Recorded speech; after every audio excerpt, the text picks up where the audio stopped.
বিশ্বাস কৰা হ'লে তেওঁলোকে ব্যভিচাৰ নকৰিব, বিশ্বাস কৰা হ'লে তেওঁলোকে চুৰ নকৰিব, বিশ্বাস কৰা হ'লে তেওঁলোকে মিছা ৰিপৰ্ট লিখি নিদিব, বিশ্বাস কৰা হ'লে তেওঁ মিছা হিচাপ নিদিব, বিশ্বাস কৰা হ'লে তেওঁলোকে আনৰ চুবুলি নাগাব, মদৰ ভাটিতে গৈ ডুবি থাকে।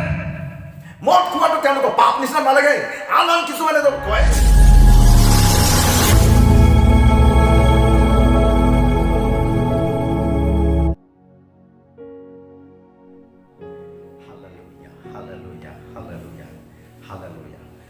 প্ৰভু যীশু খ্ৰীষ্টক বিশ্বাস কৰাৰ পাছতো আজি আমাৰ খ্ৰীষ্টীয় লোক আমি কিয় পাপ চিনি নাপাওঁ? পিতা পুত্ৰ পবিত্ৰ আত্মাৰ নামত বাপ্তাইজিত হৈ জল স্নান হোৱাৰ পিছতো কিয় আমি পাপ চিনি নাপাওঁ? পাপ চিনি নোপোৱাৰ কাৰণটো কি? আমি পাপ নেজানো নে পাপ এৰিব নিবিচাৰোঁ? বহুত তেনেকুৱা বিষয়বিলাক আছে। আজি আমাৰ খ্ৰীষ্টীয় ৰাজ্যে পাপ হয় বুলিকে পাপ হয় বুলিকে গমকেই নাপায়। পাপ কৰি গৈ থাকে পাপ কোনটো হয় আজিলৈকে চিনি নাপায়। চাওক, পৃথিৱীত দুই ধৰণৰ খ্ৰীষ্টীয় মানুহ আছে।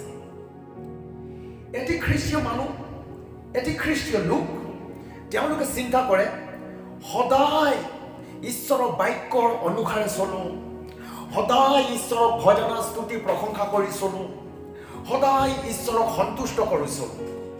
আৰু এফালে আন এটা গ্ৰুপ আছে, তেওঁলোকে জগতৰ সাংসাৰিক মানসিক অভিলাষ এই সকলোকে পূৰ কৰি জীৱন যাপন কৰি থাকে।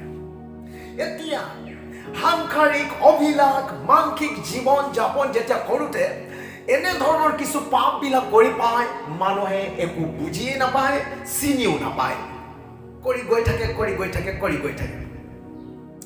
এতিয়া আমাকনো বাইবেলে কি কয় আমাক সেই পাপৰ বিষয়ে? কিয় আমাৰ মানুহে খ্ৰীষ্টক জনাৰ পাছতো পাপ কৰে? কিয় আমাৰ মানুহে পাপক চিনি নাপায়? আহকচোন আমি শাস্ত্ৰপদ এটি পাঠ কৰোঁ, আমি সকলোৱে উলিয়াওঁ। যোহন 16 অধ্যায় 8 পদত আমাক কি কৈছে এবাৰ আমি সকলোৱে চাওঁ, পাঠ কৰোঁ। য়েছ। তেওঁ যেতিয়া আহিব তেওঁ পাপৰ বিষয়ে, শুনক, সবচে প্ৰথমে কিহৰ বিষয়ে? পাপৰ বিষয়ে। কিয় পাপৰ বিষয়ে লিখা আছে?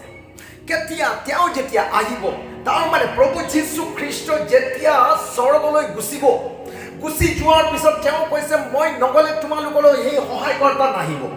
সহায়কৰ্তা যেতিয়া আহে, তেওঁ যেতিয়া আহিব, যীশুৱে কৈছে সবচে প্ৰথমে আমাক কিহৰ বিষয়ে জ্ঞান দিব বুলি ক'লে? পাপৰ বিষয়ে জ্ঞান দিব। যোহন 16 অধ্যায় 8 পদত বহুত স্পষ্ট ৰূপত কোৱা আছে যে পাপৰ বিষয়ে আমাক জ্ঞান দিব।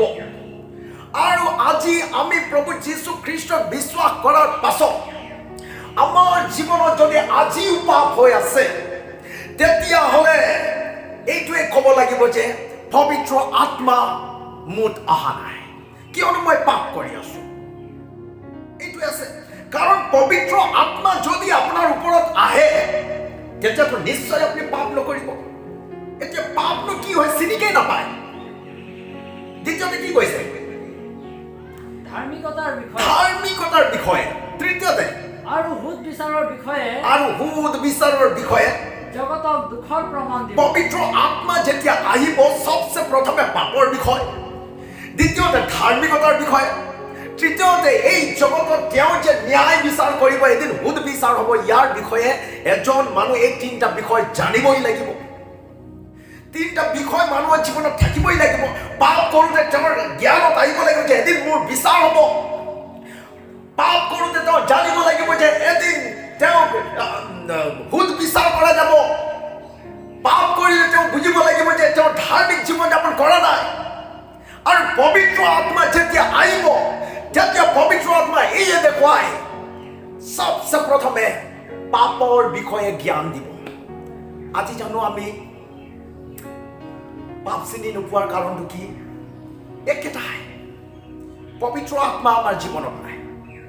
পবিত্ৰ আত্মা থাকিলে পাপ এতিয়া পাপনো কি হয় চিনিয়ে নাপায় আজিকালি উঠি অহা যি প্ৰজন্ম আপোনালোকে যদি চাই আমি বেছিভাগ ইউথবিলাকক বেছি গুৰুত্ব দিওঁ ইউথবিলাকক কেনেকৈ আমি যি উঠি অহা যি বংশক আমি কেনেকৈ বচাব পাৰোঁ তাৰে আমি প্ৰচেষ্টাবিলাক গোটেই চলাই আছোঁ অল অভাৰ আছামত গোটেই অসমত আমি প্ৰচাৰ কৰি আছোঁ প্ৰথমে আমাৰ ইউথবিলাক জাগিব লাগে যুৱক যুৱতীবিলাক জাগিব লাগে আজি যুৱক যুৱতীবিলাকৰ অৱস্থা কি হৈ আছে আজি যদি মণ্ডলীবিলাকত বহুত ধুনীয়াকৈ আৰাধনা কৰে বহুত ধুনীয়াকৈ প্ৰশংসা কৰে বহুত ধুনীয়াকৈ গীত গান গায় গীটাৰ বজায় ঢোল বজায় ড্ৰাম ছেট মাৰে পিয়ানো বজায় অৰ্গেন বজায় গোটেইখিনি ঠিক আছে কিন্তু যেতিয়া বাহিৰলৈ ওলাই যায় কি হয় বাহিৰলৈ ওলাই যোৱাৰ লগে লগে ক'ত গুটকা খাব ক'ত পান পৰাগ খাব ক'ত তেওঁলোকে ধপাত খাব ক'ত বিড়ি ফুকিব এফালে গাৰ্লফ্ৰেণ্ড এফালে বয়ফ্ৰেণ্ড এই যে গাৰ্লফ্ৰেণ্ড আৰু বয়ফ্ৰেণ্ড ছোৱালীবিলাকৰ বয়ফ্ৰেণ্ড ল'ৰাবিলাকৰ গাৰ্লফ্ৰেণ্ড এইটোৱে হৈছে চবচে জঘন্য পাপ আৰু এনে ধৰণৰ পাপ কৰা ব্যক্তি কোনো পধ্যে স্বৰ্গলৈ নাযায় আমি জানো বয়ফ্ৰেণ্ড আৰু গাৰ্লফ্ৰেণ্ডৰ আঁৰত কি চলি থাকে আজি ব্যভিচাৰ কৰিবলৈ ভয় নকৰা হ'ল মানুহবিলাকে ঘৰত এজনী ভাইজা বাহিৰত এজনী ভাইজা ঘৰত এজন পুৰুষ বাহিৰত এজন পুৰুষ চক আজি কি চলি আছে ব্যভিচাৰ কৰিবলৈ ভয় নাই আজি দিনে ৰাতিয়ে ৰং নাম্বাৰবিলাকত ফোন মোবাইল ফোনত ব্যস্ত কাৰ লগত ব্যস্ত আজি যদি আপোনালোকে ভালকৈ চাই আজি আমাৰ লোকবিলাকৰ বহুত ভয় কিন্তু তেওঁলোকে এইটো পাপ নিচিনা নালাগে ঈশ্বৰলৈ বোলা ভয় আজি নাইকিয়া হ'ল মানুহৰ আজি ঈশ্বৰক বোলা যি ভক্তি আজি মানুহৰ নাইকিয়া হ'ল আজি এনে ধৰণৰ অৱস্থাত আমাৰ ৰাইজ চলি আছে পাপ চিনিকে নাপায় ৱৰ্শ্বিপ কৰে আৰাধনা কৰে গোটেইখিনি দেওবাৰলৈ গীৰ্জা যায় ধুনীয়াকৈ যায় আহে নতুন কাপোৰ পিন্ধে গোটেইখিনি কৰে দান পুণ্য গোটেইখিনি দিয়ে বাহিৰত গৈ পাপ কৰে বাহিৰত মুখত ভাল এটা শব্দ নোলায় যেতিয়া মুখ খুলিব লেতেৰা শব্দকেই গাব বাহিৰত ওলোৱাৰ লগে লগে খ্ৰীষ্টমাছ বহুত ধুনীয়াকৈ পাতে বৰদিন বহুত ধুনীয়াকৈ কৰে নতুন বছৰ বহুত ধুনীয়াকৈ পালন কৰে পাপ স্বীকাৰ কৰে আকৌ গৈ মদৰ ভাটিতে গৈ ডুবি থাকে মদ খোৱাটো তেওঁলোকৰ পাপ নিচিনা নালাগে আন কিছুমানে কয় যীশুৱেই মদ বনাইছিল এইকাৰণে আমি মদ খাওঁ যীশু কম মদ বনাইছিল কোনে ক'ব পাৰে যীশু মদ বনাইছিলে যীশু মদ বনাইছিলে কেতিয়াও নহয় এনেকৈ কৈ এচাম মানুহে এই খাবৰ বাহানাত এৰিব নোৱাৰে নেৰিবৰ বাহানাত যীশুৱে মদ বনাইছে বুলি কৈ দিয়ে কেনেকুৱা হ'ব কেনে টাইপৰ খ্ৰীষ্টীয় লোক হ'ব পাপ কি হয় আজি চিনিয়েই নাপায় এনে ধৰণৰ এটি অৱস্থা নাই কিন্তু পবিত্ৰ আত্মা যেতিয়া তোমালোকৰ ওপৰলৈ আহিব বুলি কৈ আছে চবচে প্ৰথমে পাপৰ বিষয়ে আজি যদি আমি পাপ চিনি নাই পোৱা তেতিয়াহ'লে হয় আমাৰ খ্ৰীষ্টীয় ৰাইজ এটি বহুত ভয়ানক মাৰ্গত গৈ আছে প্ৰিয়সকল বাইবেলে আমাক এনেকুৱা কয় ৰোমিয়া যদি আমি ৰোমিয়া 8 অধ্যায়লৈ আহোঁ ৰোমিয়া 8 অধ্যায়লৈ আহোঁ এনেকুৱা কয় 8 অধ্যায়ৰ 9 পদত আমি এনেকুৱা পাঠ কৰোঁ কিন্তু ঈশ্বৰৰ আত্মা তোমালোকৰ অন্তৰত থাকে তেতিয়া তোমালোক মাংসৰ বশত নহয় আত্মাৰ বশতহে আছা কিন্তু যিজনত খ্ৰীষ্টৰ আত্মা নাই তেওঁ খ্ৰীষ্ট নহয় অৰ্থাৎ যাৰ ভিতৰত পবিত্ৰ আত্মা নাই তেওঁ খ্ৰীষ্ট নহয় বুলিহে লিখা আছে হ'ব পাৰে আপুনি ডুব লৈছে হ'ব পাৰে আপুনি বিশ্বাস কৰে হ'ব পাৰে আপুনি যীশুৰ নাম লয় পাপ নেৰে পাপ যদি খ্ৰীষ্টৰ আত্মা আপোনাৰ ভিতৰত নাই হালেলুয়া 10 পদ এবাৰ পঢ়িব ইয়েছ যদি খ্ৰীষ্ট আপোনালোকৰ জীৱনত থাকে তেনেহ'লে পাপৰ কাৰণে এই শৰীৰ মৰা এইটোৱে কথা যদি খ্ৰীষ্টৰ আত্মা আপোনাৰ ভিতৰত থাকে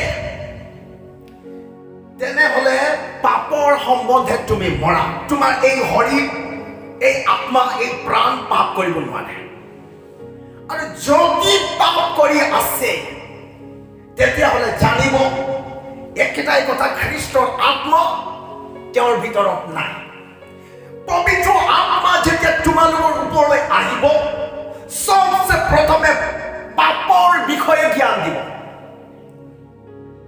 হালেলুয়া মই জানো এইখান কথা কওঁতে আপোনালোকক বেয়া লাগিব, কিয়নো পাপৰ কথা। এইকাৰণে জোহন বাপ্তাইজকে মন পালটোৱা কিয়নো স্বৰ্গৰাজ্য ওচৰ হ'ল ক'লে, মন পালটোৱা স্বৰ্গৰাজ্য ওচৰ হ'ল ক'লে। এই মন পালটোৱা স্বৰ্গৰাজ্য ওচৰ হ'ল কোৱা কথাটো ঘোষণা কৰাৰ কাৰণে, পাপ এৰিবলৈ ক'বলৈ আৰম্ভ কৰাৰ কাৰণে, যেতিয়া তেওঁ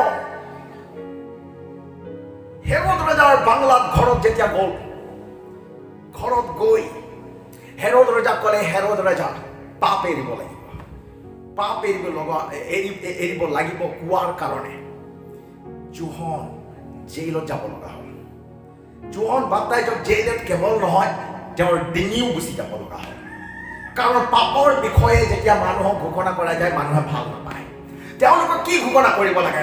আশীৰ্বাদ, বিল্ডিঙৰ ওপৰত বিল্ডিং আহিব, কাৰৰ ওপৰত কাৰ আহিব, টকাৰ ওপৰত টকা আহিব, যীচুক বিশ্বাস কৰক, টকাৰ ওপৰত টকা আহিব। গ'ল, খতম। এইটো যেতিয়া প্ৰচাৰ চলিব, মানুহ গ'ল, খতম। টকাৰ কাৰণে আহিব, পইচাৰ কাৰণে আহিব, ধনী হ'বৰ কাৰণে আহিব। যেতিয়া ধনী নহ'ব, আকৌ গুচি যাব, আকৌ তেওঁলোকৰ পুৰণা ৰাস্তাত গুচি যাব। পবিত্ৰ আত্মাৰ নহয়, পবিত্ৰ আত্মা যেতিয়া তোমালোকৰ ওপৰলৈ আহিব, তোমালোকে শক্তি পাবা, তোমালোকে পাপৰ বিষয়ে জ্ঞান দিব। প্ৰিয়সকল, যদি আমি খ্ৰীষ্টত আছো, এই 16 অধ্যায়, জোহন 16 অধ্যায় এই বাক্যটোলৈ এবাৰ আৰু এবাৰ চকু দিয়ক। জোহন 16 অধ্যায়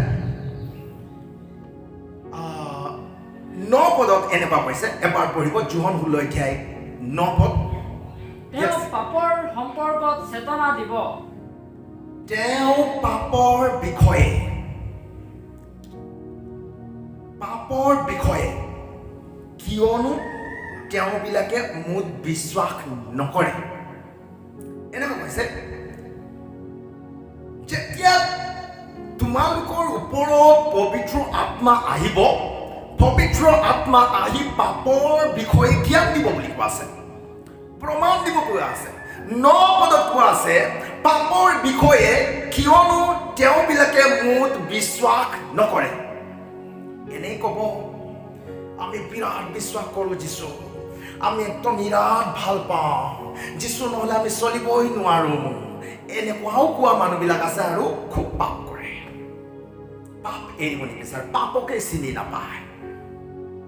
বাইবেলে কৈছে যিজনে পাপ কৰে, আমি অবিশ্বাসীসকলৰ কথা নাই কোৱা, যিসকলে প্ৰভু যীশু খ্ৰীষ্টক নাজানে, আমি তেওঁলোকৰ বিষয়ে আমি নাই কোৱা।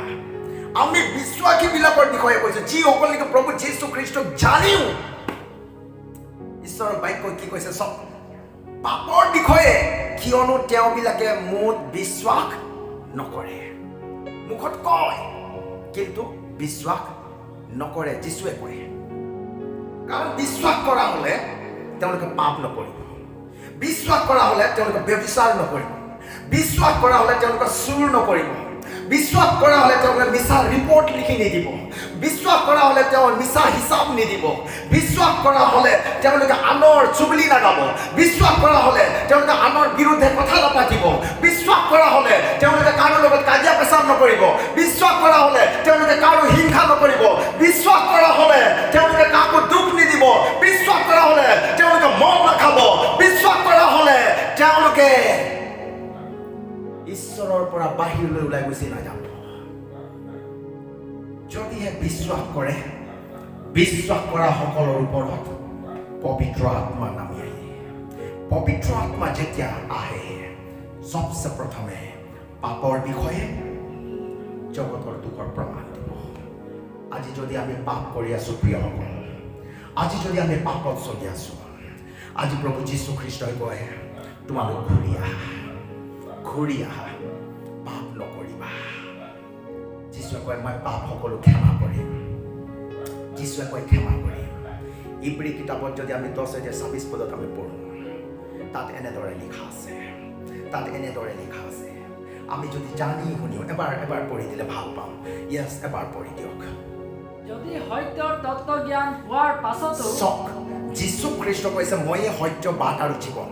আমি সত্য বুলি যীশু খ্ৰীষ্টক আমি গ্ৰহণ কৰি ল'লোঁ, আমাৰ হৃদয়ত বিশ্বাস কৰি ল'লোঁ, য়েছ প্ৰভু যীশু খ্ৰীষ্টহে সত্য হয়। আমি কথাটো ধুনীয়াকৈ আমি আমাৰ হৃদয়ত যীশু খ্ৰীষ্টক স্বীকাৰ কৰি ল'লোঁ। কিন্তু সত্যক যেতিয়া আমি জানিলোঁ, জনাৰ পাছতো ইয়াত কি কৈছে এনেকুৱা কৰিব, যদি সত্যৰ তত্ত্ব জ্ঞান পোৱাৰ পাছতো যদি সত্যৰ তত্ত্ব জ্ঞান পোৱাৰ পাছতো আমি জানি শুনি পাপ আচৰণ কৰোঁ, আমি যদি জানি শুনি পাপ আচৰণ কৰোঁ, তেনেহ'লে পাপৰ কাৰণে বলিদান কৰা পুনৰ বাকী নাথাকে। পাপৰ কাৰণে বলিদান কৰাৰ পুনৰ বাকী নাথাকে। জানি শুনিও যদি আমি পাপ কৰোঁ, তেনেহ'লে পাপৰ ক্ষমাৰ প্ৰাৰ্থনা আৰু বাকী নাথাকে বুলি ইব্ৰীত লিখা আছে প্ৰিয়সকল। এতিয়া বহুতে কয় কোন ধাৰ্মিক আছে? ধাৰ্মিক কোনো নাই, এজনো নাই। ধাৰ্মিক কোনো নাই, এজনো নাই বুলি কয় সকলোৱে পাপ কৰি থাকে। ধাৰ্মিক কোনো নাই, এজনো নাই। বহুতে এনেকুৱাও কয় আমি জানো যীশুৰ দৰে হ'ব পাৰি, আমি জানো বাইবেলৰ একদম তন্ন মানি চলিব পাৰি, আমিতো নোৱাৰো।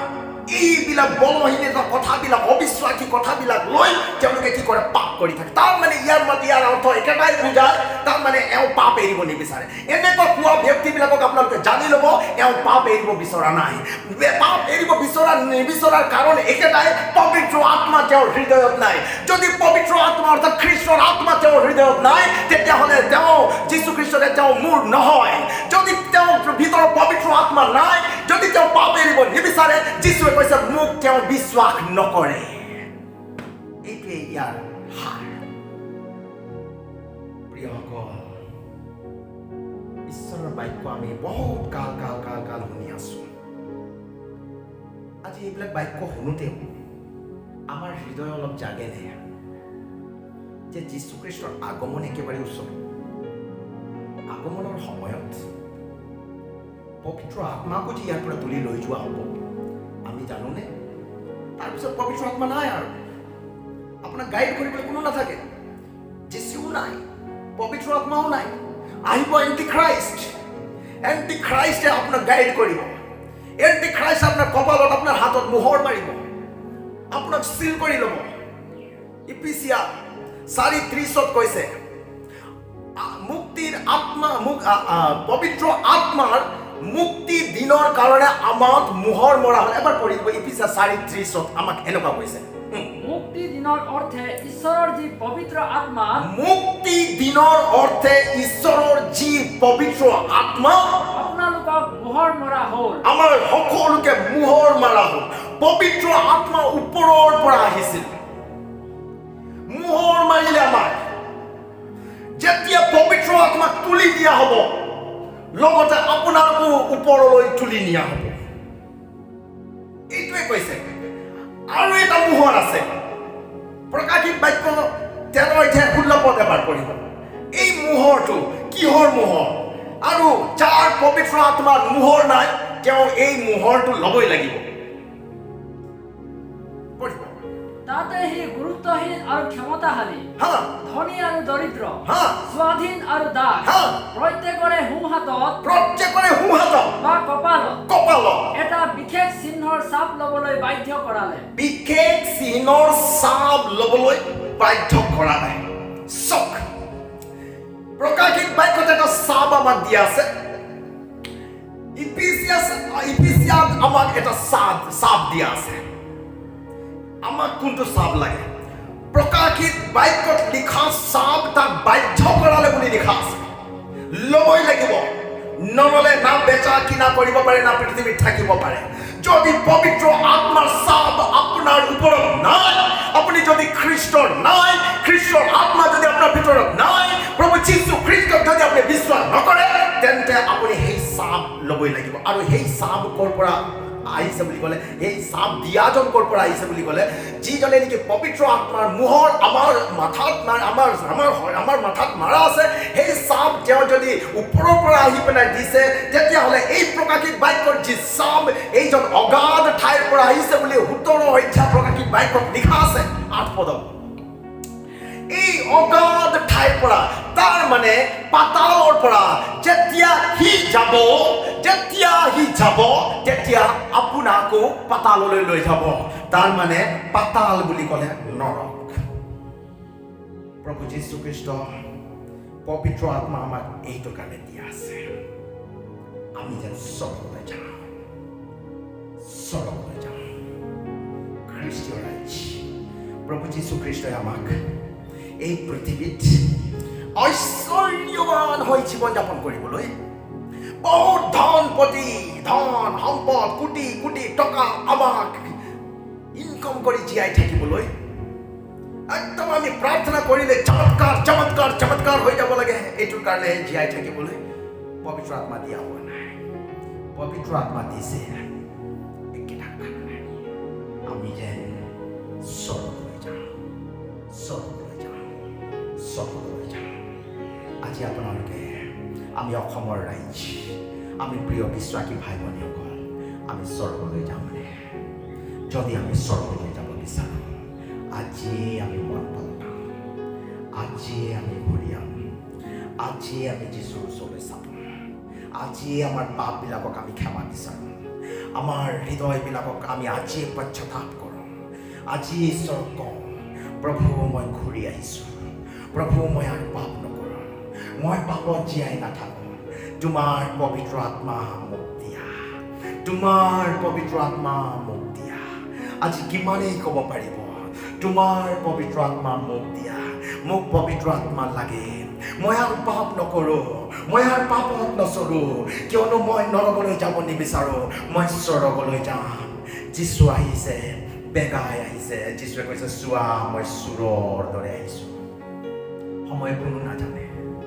চোৰৰ সময় নাথাকে যাৰ যেনে কৰ্ম তেনে তাক প্ৰতিফল দিবলৈ সকলোৰে পুৰস্কাৰ মোৰ হাতত আছে প্ৰভু যীশু খ্ৰীষ্টই কৈছে আহিব প্ৰিয়সকল আমাৰ অসম নিবাসী আমি যিসকল লোক আজি যীশুক বিশ্বাস কৰোঁ আমি সকলোৱে যেন স্বৰ্গলৈ যাওঁ স্বৰ্গত আমাৰ আনন্দ আছে স্বৰ্গত আমাৰ দুখ নাই এই পৃথিৱীত আপোনাৰ দুখ আছে এই পৃথিৱীত আপোনাৰ কষ্ট আছে এই পৃথিৱীত আপোনাৰ বেদনা আছে এই পৃথিৱীত আপোনাৰ অনেক ৰকমৰ তাৰণা আছে কিন্তু যিদিনাখন প্ৰভু স্বৰ্গৰ পৰা নিজেই নামি আহিব কৈছে সেই দিনাখন আপোনাক ইয়াৰ পৰা স্বৰ্গলৈ তুলি দিয়া হ'ব আৰু সেই দিনাখনে আপোনাৰ সকলো দুখ আপোনাৰ সকলো কষ্ট আপোনাৰ সকলো বেদনা সকলো নিৰাশ প্ৰভু যীশু খ্ৰীষ্টই কৈছে এই সকলোখিনি চকুলো যি তুমি পোৱালা মই তোমাৰ চকুলো মুচিম আৰু আমাৰ কেতিয়াও ক্ৰন্দন নহ'ব কেতিয়াও দুখ নহ'ব কেতিয়াও বেদনা নহ'ব অনন্ত কাললৈকে আমি প্ৰভু যীশু খ্ৰীষ্টৰ সেই চৰণত আমি জীয়াই থাকিমগৈ আনন্দেৰে আমি থাকিম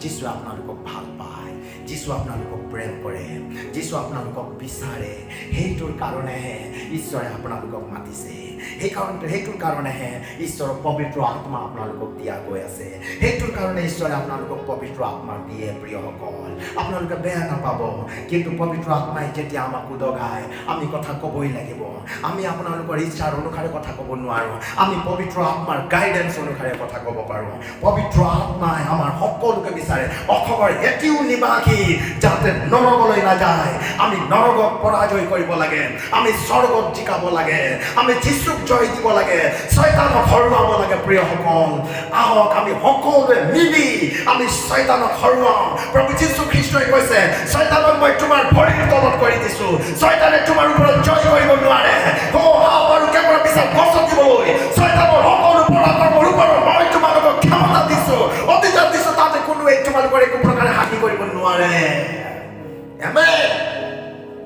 নোৱাৰে আপোনাৰ ওপৰত এই পবিত্ৰ আত্মাৰ শক্তি আছে এই পবিত্ৰ আত্মাৰ শক্তিক আপুনি ব্যৱহাৰ কৰক পবিত্ৰ আত্মাৰ শক্তিক আপুনি লওক পবিত্ৰ আত্মাই আপোনালোকক সহায় কৰিব প্ৰিয়সকল এই দিনবিলাকত যীশুৱে আপোনালোকক চলাওক আমাৰ প্ৰাৰ্থনা এয়ে থাকিল এবাৰ যিমান আমাৰ ভিউৱাৰ্ছ যিসকল আপোনালোকে চাই আছে আপোনালোকৰ কাৰণে এবাৰ প্ৰাৰ্থনা কৰিম আপোনালোকৰ সকলোৰে হাতবিলাক আজি আমাৰ মোবাইলত চলি থকা এই ভিউৱাৰ্ছবিলাকৰ নিমিত্তে আমি প্ৰাৰ্থনা কৰিম স্বৰ্গৰ পবিত্ৰ আত্মা সকলোকে তুমি আশীৰ্বাদ কৰা বল দিয়া শক্তি দিয়া যীশুৰ তেজত আমি তেওঁলোকক সিল কৰি দিছোঁ in the name of Jesus let them be blessed শেমাৰা ৰবনবৰো সাকাৰিয়া প্ৰভু যীশু খ্ৰীষ্টই কৈছে আপোনাক ইয়েছ মই তোমাক খানা কৰিম অসম লেভেলত মই তোমাক খানা কৰিম মই তোমাৰ পৰিয়াল বংশৰ সকলোকে মই উদ্ধাৰ কৰিম কৰিম মই তোমাক জিতাম তোমাৰ বেদনাবিলাক মই দূৰ কৰিম